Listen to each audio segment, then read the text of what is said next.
துபாயில திருக்குறள் விழா கேட்கவே பெருமையா இருக்குல்ல. இந்த திருக்குறள் விழாவுக்கு கிட்டத்தட்ட 2000 பேருக்கு மேலேயே கலந்துக்கிட்டாங்க. நான் சொல்றது கம்மியா கூட இருக்கலாம். இந்த ஈவென்ட்ல கலந்துக்கிறவங்களுக்கு என்ட்ரி பாஸ் கூடவே தண்ணி அப்புறம் திருக்குறள் புத்தகமும் பரிசா கொடுத்தாங்க.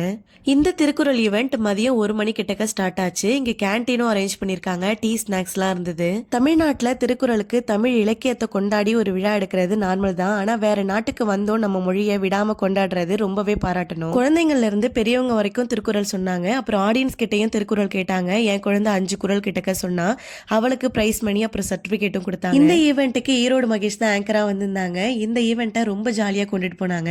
லாயர் சுமதி, ஜேம்ஸ் வசந்த், பேச்சாளர் ஞானசம்பந்தம் ஐயா, நாஞ்சல் சம்பத் ஐயாலாம் வந்திருந்தாங்க. நான் ஃபர்ஸ்ட் டைம் துபாயில் இது மாதிரி ஈவெண்ட்ல கலந்துக்கிட்டேன். ரொம்ப ஜாலியாக இருந்துச்சு.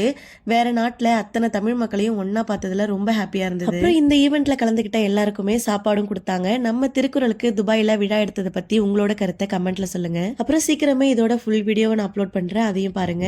மறக்காம சேனலை லைக் பண்ணிடுங்க, சப்ஸ்கிரைப் பண்ணிடுங்க. பாய், நெக்ஸ்ட் வீடியோவில் பார்க்கலாம்.